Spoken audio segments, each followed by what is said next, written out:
जो कि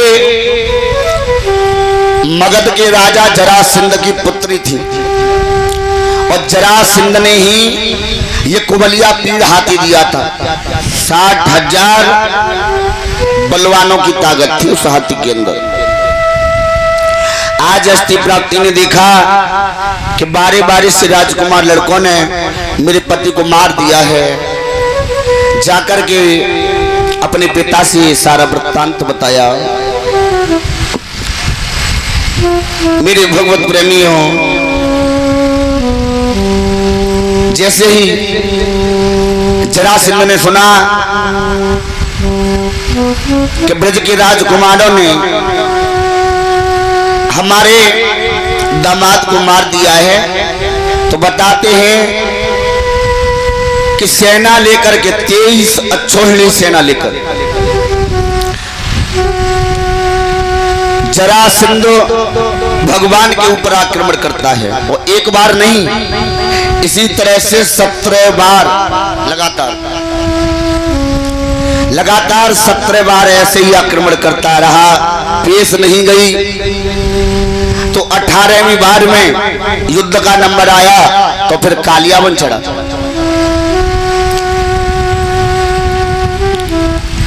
मेरे प्यारे सज्जनों,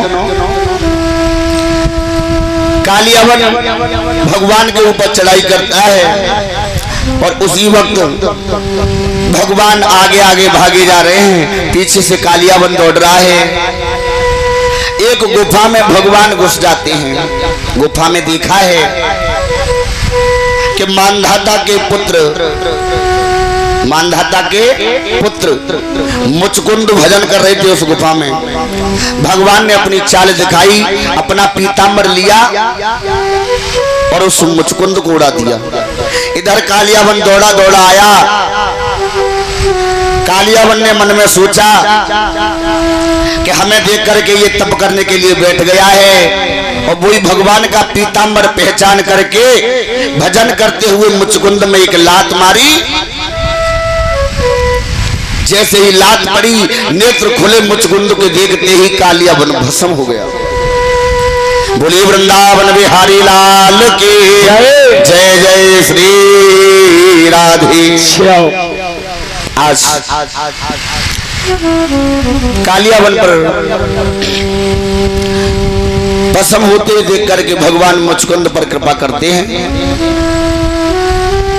श्री सुखदेव जी भगवान कहते हैं कि हे राजन परीक्षित, उसी वक्त भगवान विश्वकर्मा को बुलाकर के आज्ञा दे देते हैं और मथुरा को छोड़ करके द्वारिका में निवास करते हैं। उसी दिन से भगवान का नाम द्वारिकावासी पड़ जाता है। बोलिए द्वारकाधीश कन्हैया लाल की जय, वृंदावन बिहारी लाल की जय, जय जय श्री राधे। से व्यतीत हो जाती हैं द्वारिका में। इधर सब गोपियां आपस में विचार करती हैं कि हे भगवान, परसों की कह करके चले गए, अभी तक लौट करके नहीं आए। रात्रि में सब गोपियों ने भगवान को स्वप्न दिया। आज भगवान बैठ जाते हैं। स्वप्न में राधा ललिता से कह रही है, ललिता राधा से कहती है, अरे बहन श्याम सुंदर हमें छोड़ करके गए हैं, परसों की कह गई, वर्षें व्यतीत हो गई, अभी तक लौट कर ना आए।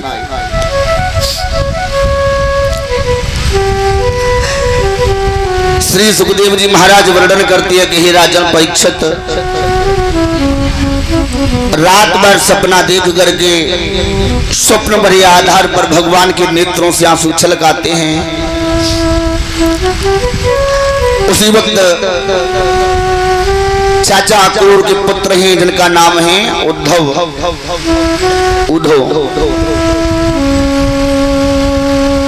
भगवान से आकर के बोले कि भगवान आज आपके नेत्रों में आंसू, आखिर बात क्या है?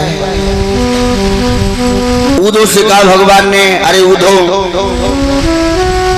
मुझसे बहुत बड़ी भूल हो गई, मैं वृंदावन को छोड़ करके जब मथुरा आ गया, मैया से भी परसों की कह करके आया, सब गोपियों से भी मैंने परसों की कह दिया, लेकिन अरे उद्धव मैंने लौट करके अभी ये न देख पाया मेरी मैया किस हाल में है। लौट करके ये न देख पाया कि सब ब्रजवासी किस हाल में है। भक्तों, आज भगवान ने आदेश दिया, उद्धव तुम मेरा मोर मुकुट पीतांबर लिए जाओ और आप वृंदावन को चले जाओ। मैं एक पत्र लिखता हूँ, इस पत्र को एक मैया यशोदा और बाबा नंद को देना और दूसरा पत्र सब गोपियों को दे देना। बोले ठीक है। आज भगवान का मोर मुकुट पीतांबर लेकर के उद्धव आगे बड़े चले जाते हैं। जाकर के द्वारका से प्रस्थान किया है वृंदावन में, तो वृंदावन एक शमशान की तरह से बन गया। वृंदावन एक शमशान बना। ऐसा प्रतीत होता था कि जिस दिन से भगवान वृंदावन को छोड़ करके गए, उस दिन से पशु पक्षी जीव जंतु नर नारी चर अचर सबकी बुरा बेहाल हो गया, बुरी दशा बन गई। देखा कि गैया जो है, बछड़े जो हैं, वो चारा नहीं उठाते हैं और गोपियां सब भगवान की विरह वेदना में व्याकुल होती हैं। ऐसा मालूम पड़ता था कि वास्तव में वृंदावन एक शमशान बन गया और वास्तव में ये बात बिल्कुल हकीकत है। आप लोग भी देखना। देखिए, एक छोटी सी साधारण सी बात बताऊं। आपके गांव भूडरी में आज कथा को चलते हुए 7 दिन हो गए, परीक्षित महाराज, और 7 दिन से शायद है कि मुझे तो यही पता न चल पाया कि 7 दिन कहां व्यतीत हो गए। बड़ा आनंद मिलता रहा। आप जैसी महान मंगल मूर्ति, महान आत्माओं, महान माताओं पिताओं के सभी के दर्शन होते रहे, तो ये न पता चल पाया कि 7 दिन कहां चले गए। केवल भगवान की आस में, भगवान के नाम में। और देखिए, 7 दिन का पता न चल पाया और कल तो होगा भंडारा। अब तो 7 दिन तक तो आयो आनंद, कल आवेगो परमानंद भंडारे में। और परसों इसी जगह पे लौट करके निगाह करना। छोटी सी बात बता के दे रहा हूं। परसों पहले दिन, कल को छोड़ करके केवल टेंट भी उखाड़ दिया जाएगा, साउंड भी चला जाएगा, हम लोग भी नहीं रहेंगे, बाकी स्टेज भी नहीं देखने के लिए मिलेगी। तो शायद 4-6 दिन मन नहीं लगेगा। बिल्कुल बात हकीकत है। ऐसा प्रतीत होगा कि न जाने कौन सा खजाना लुट गया। और साक्षात जहां से मेरे गोविंद, मेरे कन्हैया वृंदावन को छोड़ करके चले गए हो, तो आप अंदाजा लगा सकते हैं कि क्या दशा बन गई होगी वृंदावन की। आज उन्होंने जाकर के निगाह करी, उस पत्र को जाकर के नंद बाबा मैया यशोदा से कहा कि श्याम आएंगे। यशोदा पागलों की तरह से बनकर के पूछने लगी, हे उद्धव, परसों की कह करके मेरा श्याम, मेरा कन्हैया मुझसे जुदा हो गया, मुझे छोड़ करके चला गया, न जाने कब आएगा, परसों की कह करके गया। उद्धव जी पूरी रात भर नंद बाबा को समझाते हैं, पूरी रात भर मैया को समझाते हैं। सुबह का वक्त हुआ, उद्धव जी एक कुआ घाट पर पहुंचते हैं, जहां पर देखा कि सब गोपियां पागलों की तरह से बैठी हुई हैं। राधा, ललिता, शीला, साधना, ज्योति, किरण, मंजू, अनीता, सब गोपियों को देख करके उद्धव जी आगे बढ़े चले जाते हैं। दूर से निहारा तो गोपियों की क्या दशा है। किसी के तो सर पर मटकी रखी है, उसे घर जाने की याद नहीं है, और किसी ने कुआं में रस्सी को फंसा दिया, लेकिन उसे निकालने तक की याद नहीं है। भगवान की विरह वेदना में गोपियां ही नहीं, सारा ब्रजमंडल पागलों की तरह से हो गया। मैना आवाज लगाती है, तोता आवाज लगाते कि हे नाथ, हे मुरली मनोहर, आप छोड़ करके चले गए, न जाने कब लौट करके आएंगे। श्री सुखदेव जी महाराज वर्णन करते हैं, हे परीक्षित, उसी समय उद्धव जी जाकर के गोपियों से कहते हैं कि आप कौन हैं। गोपियां बताती हैं आप हमें नहीं जानते। तो बताया है कि उद्धव को दूर से देखते ही सबसे प्रथम बात गोपियों ने कहा, मन में सोचा भगवान का मोर मुकुट पीतांबर देखा तो एक पल के लिए तो ऐसा लगा को मानो को भगवान ही आ गए हो। लेकिन जिस खजाने को देख करके दौड़ी थी, जिस खजाने की तलाश में दौड़ी थी, वो खजाना नहीं था। उद्धव से कहा, हे चतुर्वटु आप कौन हैं? उद्धव ने सारा वृत्तांत बताया कि द्वारिका से मुझे तुम्हारे श्याम ने भेजा है, तुम्हारे लिए चिट्ठी खत संदेश भेजा है। ललिता कहने लगी, उद्धव आप जानते हो कि खाली पत्तों से कुआं नहीं भरते हैं। मान लीजिए जैसे कुआं सूख जाए तो खाली पत्ते कितने डालोगे, भर नहीं सकता है। अरे उद्धव, श्याम ने संदेशा भेज दिया है लेकिन वो यहां तक चल करके ना पाए। राधा और विशाखा कहती हैं, अरे बहन ललिता ये बात तो बाद में हो जाएंगी, पहले श्याम ने हमारे लिए लिख करके क्या भेजा है पहले वो सुन लीजिए। उसी वक्त सब गोपियां एक घेर बना लेती हैं गोला का आकार, बीच में उद्धव बैठे हुए हैं। उस चिट्ठी को खोलते हैं जो कि भगवान ने लिख करके भेजा है। उस पत्र को देख करके सब गोपी प्रसन्न होती हैं, लेकिन आपस में देखने ही देखने में वो पत्र फट जाता है। पत्र को फाड़ करके गोपियां कहने लगी, अरे उद्धव श्याम के पास जाओ तो श्याम से कह देना कि लौट करके हमारे पास तक आ जाए।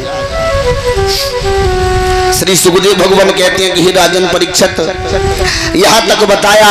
इसी तरह से उद्धव और गोपियों में लगातार 6 महीने तक संवाद होता रहा। ये मैंने कह रहा हूं प्रमाण का लेख है। लगातार 6 महीने तक संवाद होता रहा। कभी गोपियां कुछ कहती तो कभी उद्धव कुछ कहते। 6 महीने व्यतीत होने के बाद आज उद्धव गोपियों से कहने लगे कि अब हम जा रहे हैं, श्याम को तुम्हारा संदेशा सुनाएंगे। सभी गोपियां सुस्त हो जाती हैं और कहने लगी, अरे उद्धव जब से तो आप आ गए तब से मन लगता रहा, अब आप भी जा रहे हो तो मन कैसे लगेगा। हे उद्धव, हमें ऐसा मालूम पड़ता है कि तुम भी अक्रूर के साथी हो। अक्रूर मेरे जीवन धन को लेकर के भाग गए और आप आए हो, ऐसा मालूम पड़ता है कि हमारे प्राणों को लेने आए हो। उद्धव ने कहा, ऐसी बात नहीं है, हमने जो कुछ कहा तुमसे सत्य कहा। जो श्याम ने संदेशा भेजा वो तुम तक पहुंचा दिया। बोले ठीक है। भगवान के पास उद्धव पहुंच जाते हैं। गोपियां आपस में विचार करती हैं कि बहन मेरी समझ में ना आया, उद्धव को भेज दिया लेकिन लौट करके हमारे पास तलक ना आए। सब गोपियां आपस में कहती हैं, बहन अरे मेरी बहना कैसे क्या मन को डांटू। कह रही है बहन, अरे मेरी बहना कैसे जा मन को डांटू। एक एक दिन गिन गिन काटो, अब तक ना आएगा ना श्याम रे बहना। जाओ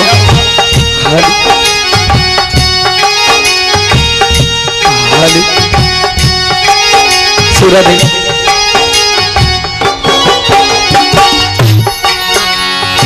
कहती हैं, बहना कैसे जा मन को डांटो।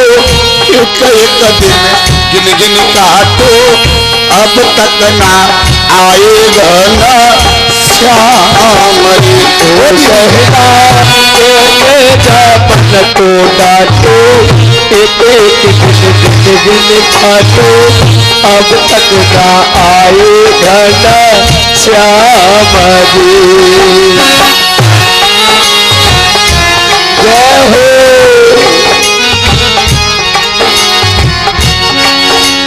और कहती हैं तो ऐसे ऐसे श्याम बने निर्मोही मेरी सुध बुध ना अब तक कोई दिल के भर भर के रोए यादे करूँ सुबह शाम रे। प्यासी प्यासी पूरण भूर बासी अब तक ना आए घन श्याम जी। राधे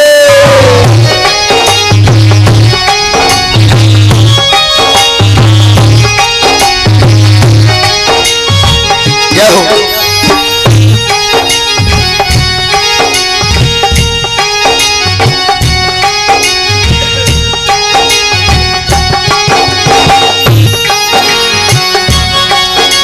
और सोचती हैं गोपियां अरे लगत आषाढ़ कह गई मुँह से मथुरा को मैं जाऊं। अरे लगत आषाढ़ कह गई मुँह से मथुरा जी को आऊं। लगत आषाढ़ कह गई मुँह से मथुरा को मैं जाऊं। लगत आषाढ़ ये कह गई मुँह से मथुरा जी को आऊं। दिल में मत घबराइयो प्यारी दिल में मत घबराइयो प्यारी परसों लौट के आओ। दिल में मत घबराइयो प्यारी परसों लौट के आओ। और कहती हैं कयो आषाढ़ लगा अब सावन उठे बदरुआ कारे। कयो आषाढ़ अब लगो ये सावन उठे बदरुआ कारे। कहती हैं कयो आषाढ़ लगो अब सावन उठे बदरुआ कारे। पिहू पिहू कर बोले पपैया पिहू पिहू कर बोले पपैया लौटन बंसी वारे बहना। कैसे जापन को डांटू दिन काटू अब तक ना आए घन श्याम जी।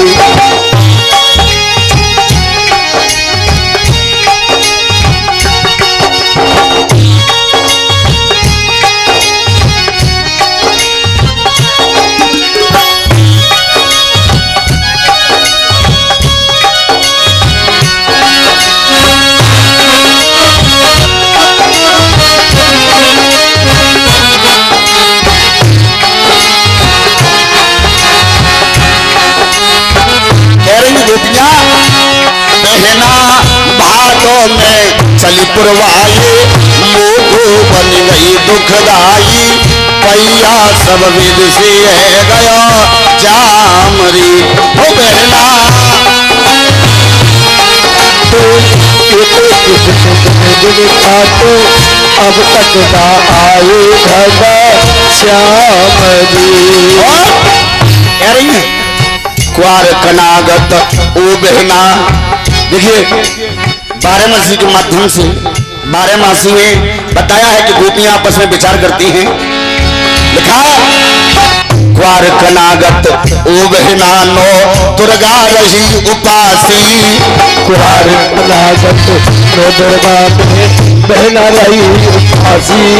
अरे क्वार कनागत ओ दीदी नो दुर्गा रही उपासी।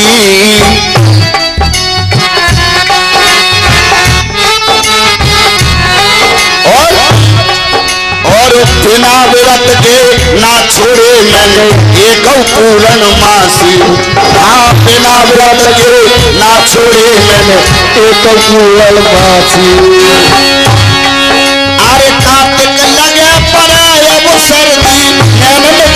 मनाए कार्तिक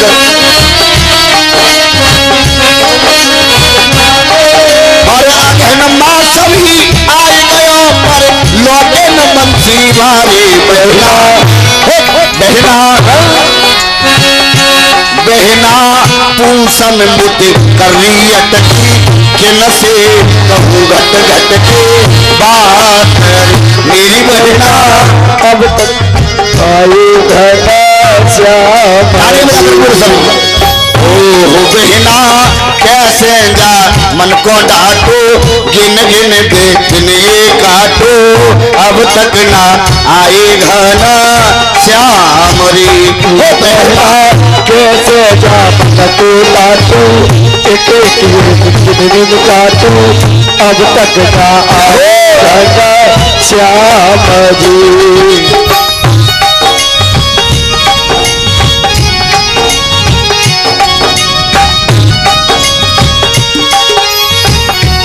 और कह रही हैं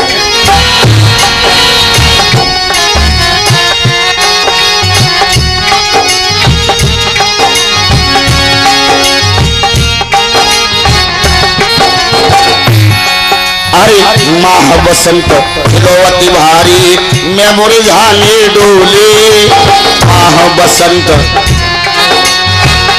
मुरझाने डोले अरे माह बसंत खिलौती भारी मैं मुरझाने डोले माह बसंत खिलौती भारी मैं डोली मुरझाने मैं मुरझाने डोले हाँ मैं मुरझाने डोले और फागुन में मेरे संग की सहेली फागुन में मेरे संग की सहेली चुरमिल खेले होली हाँ फागुन में मेरे संग की सहेली चुरमिल खेले होली होली। और कह रही है अरे चैता में चिंता लगी बहन सब सूख गयो मेरो कलना चैता में लगी बहन मेरी सुख गयो सब कलना और भरे बैसाख बिना मोहन के पर हमें अब कलना बहना ओ बहना बहना जेठन में कित को जाओ कैसे दिल धीर बनाओ आवे ना कोई राम रे ओ बहना कैसे जा मन को डांटो दिन काटो अब तक ना आए घना श्याम बोले कैसे जा मन को डांटो एक एक दिन गिन गिन काटो अब तक ना आएगा ना श्याम रे ओ बहना कैसे जा मन को डांटो एक एक दिन काटो अब तक ना आए घना श्याम जी। वृंदावन बिहारी लाल की जय। आज गोपियां इस तरह से बातें करती हैं और ये देखिए इसी बीच श्रीमद् भागवत कथा में ये दान आया है, जरा ध्यान दीजिए, जो रह गए निवेदन है वो भी दान दीजिए। और ये 101 रुपये शैलेश गांव भुडरी से, 501 रुपये श्री रणवीर सिंह भुडरी से।